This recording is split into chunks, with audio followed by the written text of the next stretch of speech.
I am Lamont at Large, and today we are at the Woodlawn Cemetery here in Independence, Missouri.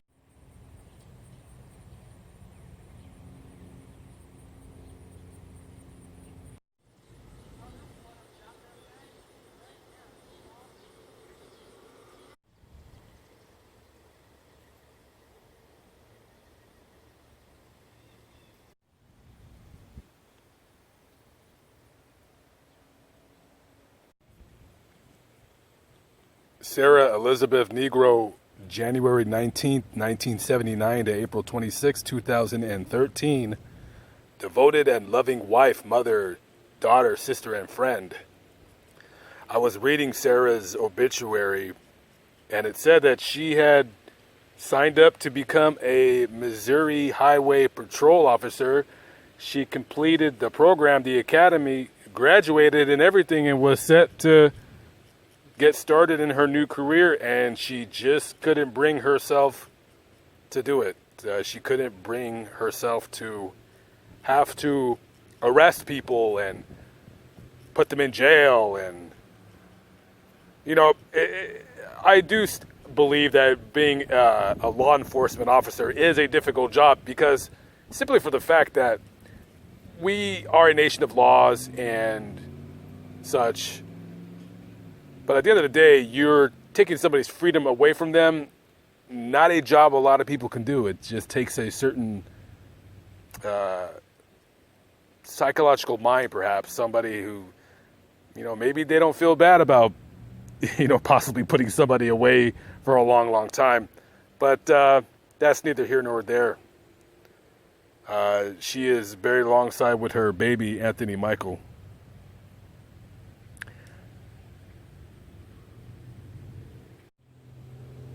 Paul Aaron Watt, first and beloved son of James and Rebecca, February 16, 1969 to August 1st, 1978. And I give unto them eternal life, and they shall never perish. An interesting grave right here. Savia and Lupe Moe, for time and eternity. They're a husband and wife, but if you can see under the father's inscription, it says buried in Los Angeles. I wonder what prevented them from being buried together.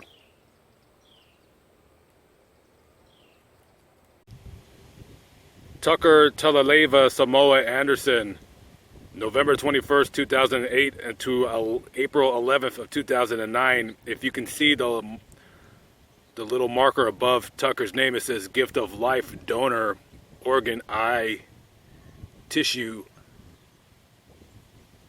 donation.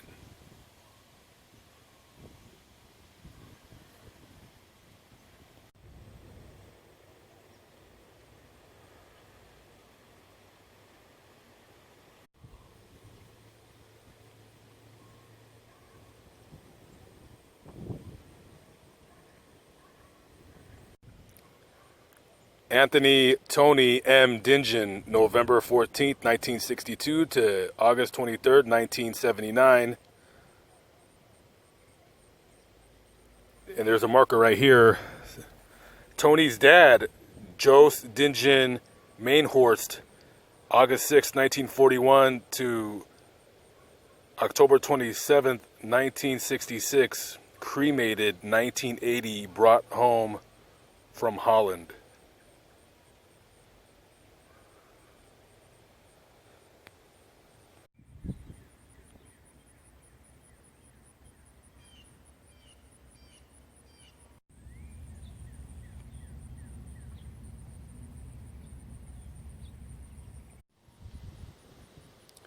Ashley Nicole Thomas, October 4th, 1984 to November 20th, 2009, forever in our hearts.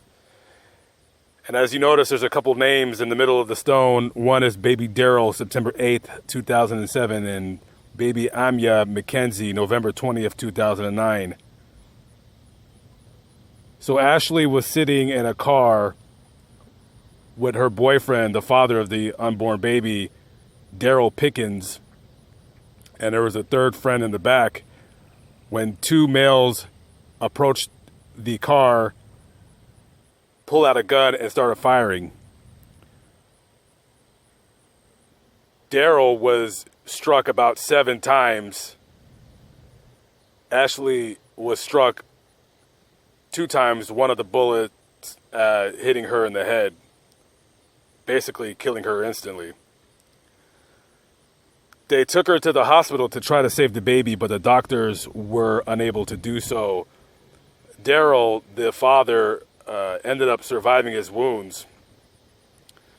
The story goes a little bit deeper than that. So the shooting was done by 2 people. One, Lionel Henderson, who ended up being the lookout, and the actual trigger man was Calvin Boswell. Eventually, the shooters were caught, arrested. Lionel Henderson was arrested first, and he told the police that Calvin was the trigger man.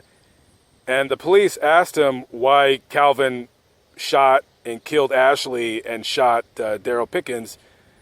And he said because Calvin believed that Daryl had shot him in the leg about 3 weeks earlier, and he went looking for revenge.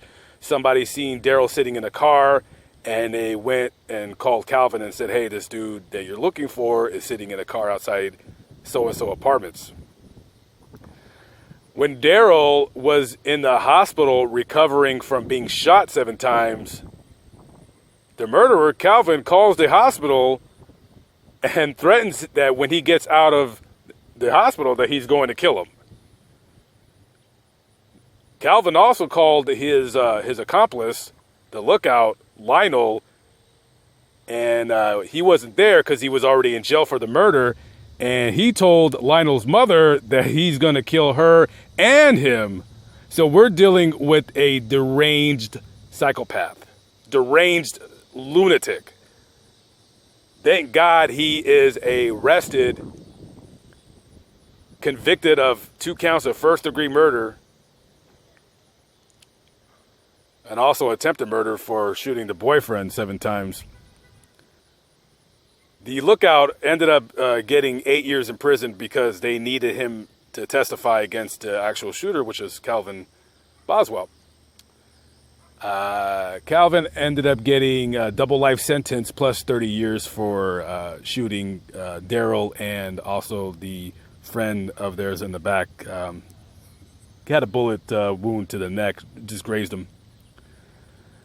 And of course, when you're sitting in prison all day long, knowing that you murdered somebody, what do you have to do all day when you're sitting in your cell? Why? You file appeals and you file motions in court. You waste the court's time with your ridiculous motions that you want a new trial. You're not getting a new trial. You murdered this girl and her baby. The story goes possibly deeper than what I just explained, but I don't know.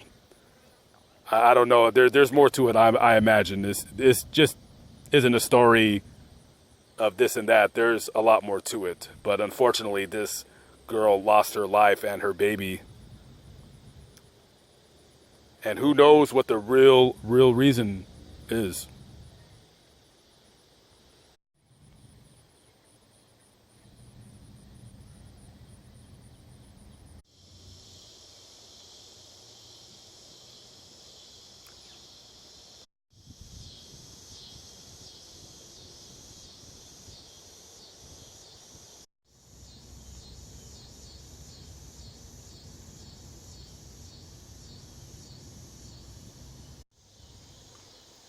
Beloved daughter, mother, and sister, Judy A. Puryear, April 23rd, 1951 to September 6th, 1991. Gina Watson, loving wife and mother, June 26, 1965 to January 11th, 2016.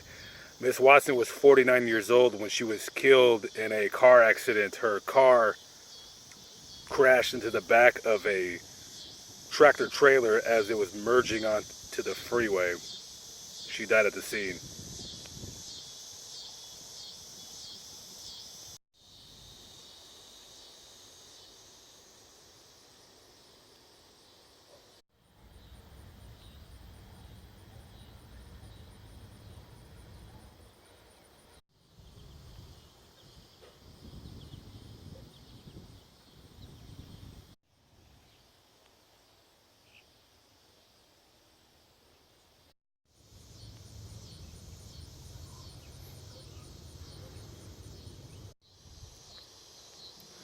I would make an attempt to say this gentleman's last name, but I am going to do a horrible job. But I thought I'd stop because he lived a long life.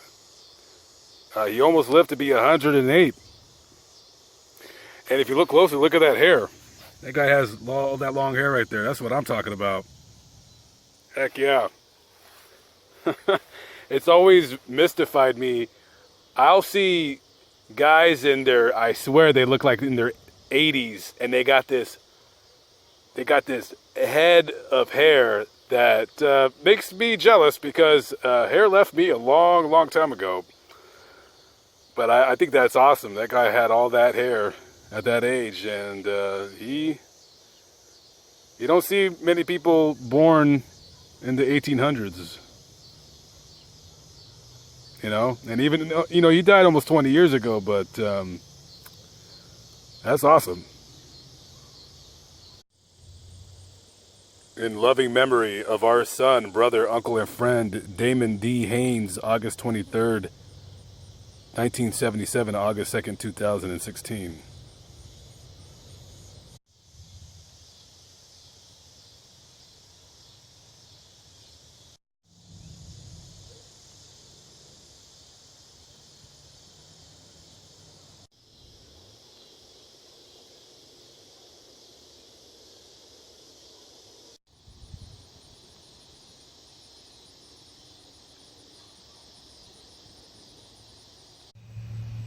Live, but not live, but still alive by the grace of God. I am at the Woodlawn Cemetery here in Independence, Missouri, Lamont at large. And again, thank you for watching. I always appreciate it.